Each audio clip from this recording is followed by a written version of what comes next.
ওই যে লোকটা পুতুল বিক্রি করছে, কি করছিলেন আপনারা? ঠেকাতে পারলেন না, বলতে পারলেন না আপনি পুতুল বিক্রি করছেন কেন? যান উঠে যান এখান থেকে, পুতুলকে ভেঙে চৌচির করে দেবো।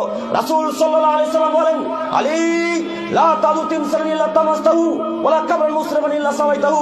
আলী, আরবের বুকে, মদিনার বুকে যত ছবি মূর্তি আছে সবকে ভেঙে খান খান করে দাও, সবকে ভেঙে চৌচির করে দাও, সবকে একেবারে নিস্ত নাবুদ করে দাও, মাটির সাথে মিশিয়ে দাও। আলী রাদিয়াল্লাহু তাআলা আনহু মুহাম্মদ সাল্লাল্লাহু আলাইহি ওয়াসাল্লামের কথা শুনে মক্কার বুকে, মদিনার বুকে যত ছবি মূর্তি ছিল, যত উঁচু কবর ছিল সবকে ভেঙে খান খান করে দিলেন, মূর্তিকে ভেঙে চৌচির করে দিলেন, ছবিকে জ্বালিয়ে পুড়িয়ে একাকার করে দিলেন।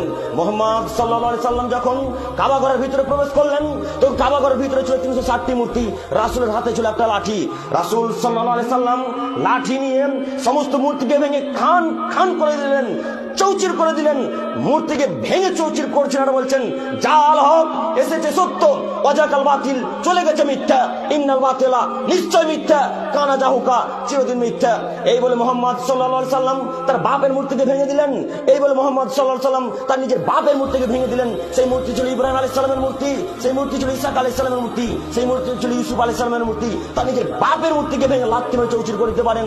আপনি কাপুরুষ, আপনি কাপুরুষ, আপনি কাপুরুষের বাচ্চা, কাপুরুষ। জালসাতে মূর্তি বিক্রি হয় মানে, জালসাতে পুতুল বিক্রি হয় মানে, জালসাতে ছবি বিক্রি হবে মানে।